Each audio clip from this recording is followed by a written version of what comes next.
For the new F10, we had to review the whole project, from the nose to the rear wing, for two main reasons. The substantial changes of some of the rules, and because we had to recover an obvious performance deficit we had last year compared to our competitors.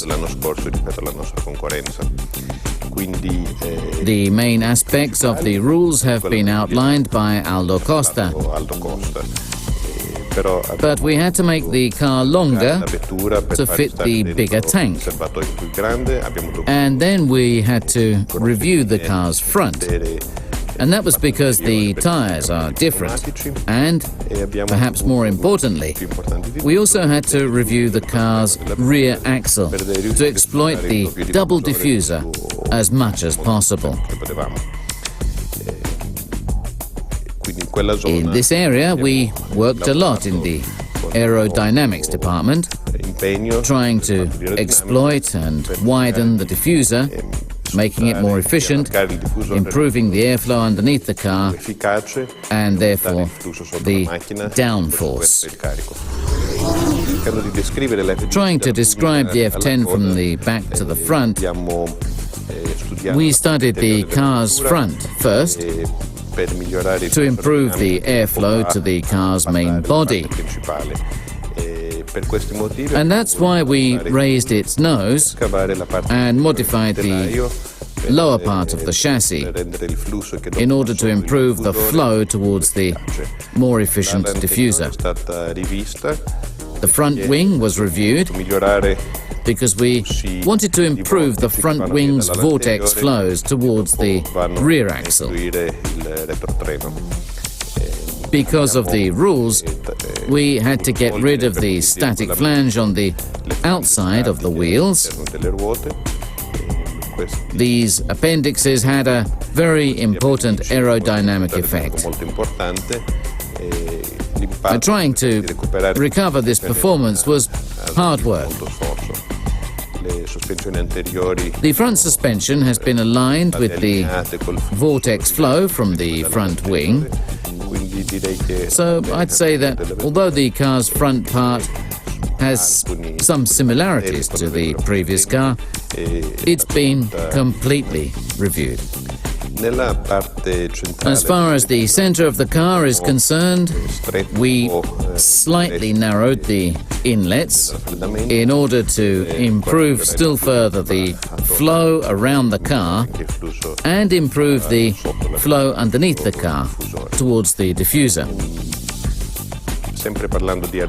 In terms of the aerodynamics, regarding the overall form, further back we have one of the car's most demanding development areas.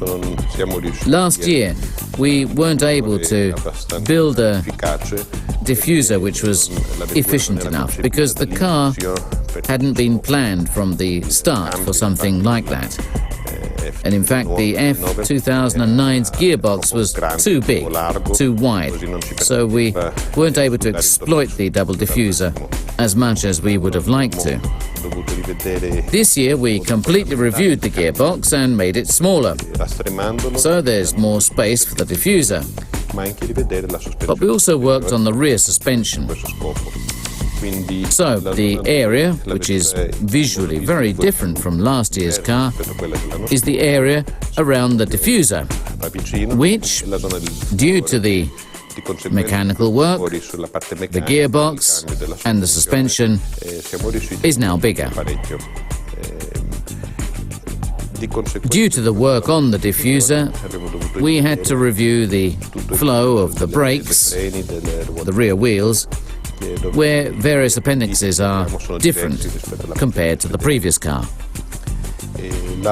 I think that the rear wing, compared to other parts of the car, was the most gradual evolution from last year's car. There are changes. The form is definitely different, but this might not be visible.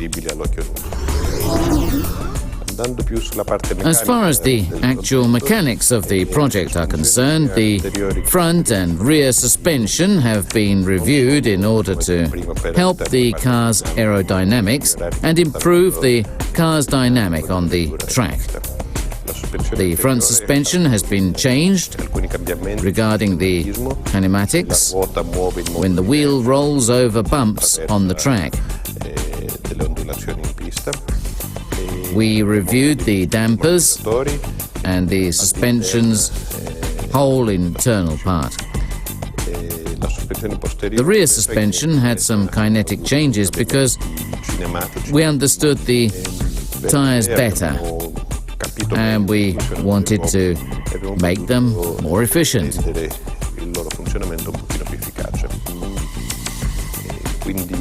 We worked hard in this area with the group from the simulator to find what, according to us, is the best kinematic compromise. The chassis had to be reviewed in order to fit the much bigger tank. This year, as we said, we can't refuel during the race, and that was something to be considered during the planning, something we had to solve. As far as the tank is concerned, we had to review the suction lift, because when a tank is that big, you want to use every cubic centimetre of the petrol that fits. You don't want to find any petrol in the tank at the end of the race. You want to use it all. So we had to review our tank system. But the bigger tank led to an inflated chassis, laterally and to the rear. And so we had to deal with a longer and a wider chassis.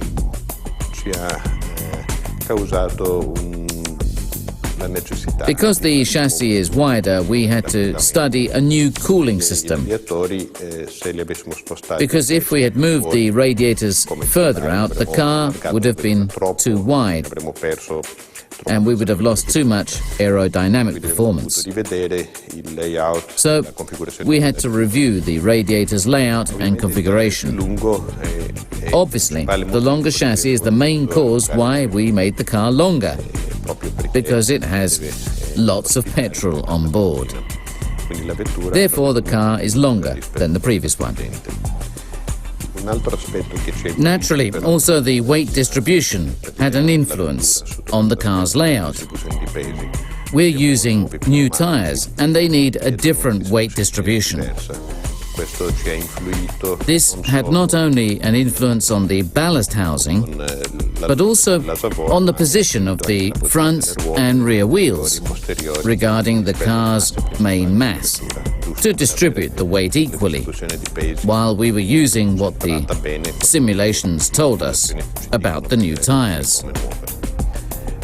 I've already spoken about the gearbox, regarding the diffuser, the aerodynamics.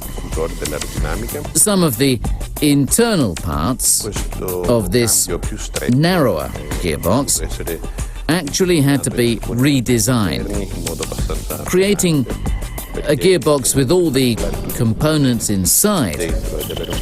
Building an efficient, reliable and sufficiently rigid gearbox was an important task for the group responsible.